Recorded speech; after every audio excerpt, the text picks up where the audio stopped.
تو لہٰذا پہلی بات جو ہمیں اس آیت سے پتہ چلی کہ ہم نے اپنے گھروں کو اور اپنے جوڑوں کو دیکھ کے رب کو یاد کرنا ہے، دل میں شکر کے جذبات ہوں، وَمِنْ آیَاتِهِ، اور یہ اس کی نشانیوں میں سے ہے کیا، ان خلق لکم، کہ اس نے پیدا کیا تمہارے لیے، کہاں سے پیدا کیا، من انفسکم، تمہارا ہم جنس، اس بات پہ بھی شکر کرو کہ اس نے تمہارا ہم جنس ازواجن، تمہارا جوڑا پیدا کیا۔ کبھی اس پہ غور کیا ہم نے؟ عورت کا جوڑا مرد، ذرا سوچئے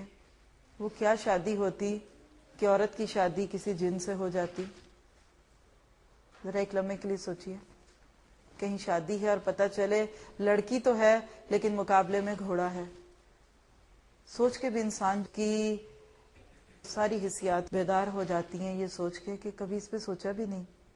کہ اللہ نے ہمیں مرد دیے اور مردوں کو بیویاں دیں، عورتیں دیں، کیا ممکن نہیں تھا بے جوڑ شادیاں ہو جاتی؟ اللہ نے تو دیا مرد اور عورت کا جوڑا، لیکن آج انسان جہاں دوسری جگہ بھٹکا، اس نے اس معاملے میں بھی غلطی کی،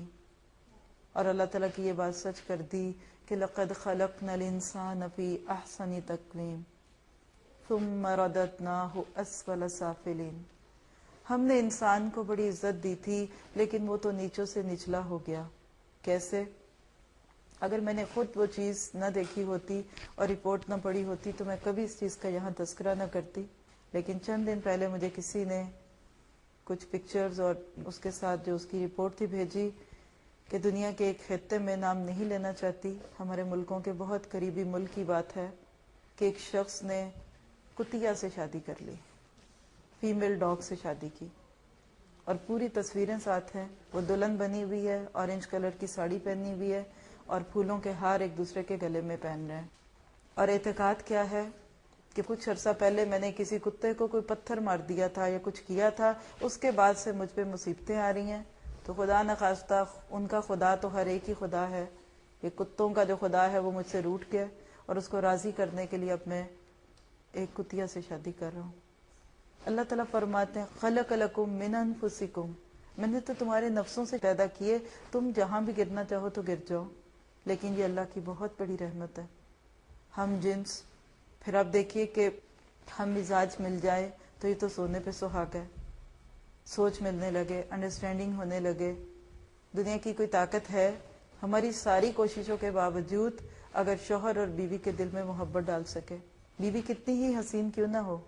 کتنی ہی دولت مند کیوں نہ ہو، اگر اللہ محبت نہ ڈالے تو محبت نہیں ڈلتی۔ سورۃ توبہ میں اللہ تعالیٰ فرماتے ہیں کہ وَلَوْ أَنفَقْتَ مَا فِي الْأَرْضِ جَمِيعًا، اگر تم دنیا کا سب کچھ خرچ کر دو کہ کسی کی محبت لے لو، تم نہیں لے سکتے۔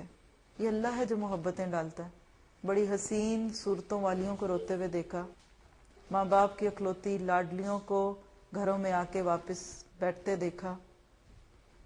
ہر طرح کی مثالیں موجود ہیں، بڑی بڑی سگھڑ، بچپن سے گھرداریاں سنبھالنے والیاں، شوہر کو ایک آنکھ نہ بھائیں۔ یہ سراسر اس مالک کی رحمت ہے کہ اس نے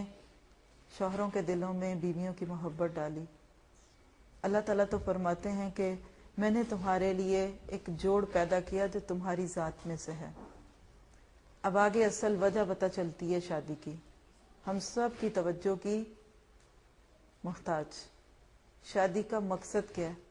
صرف ایک مقصد دیا اس آیت میں،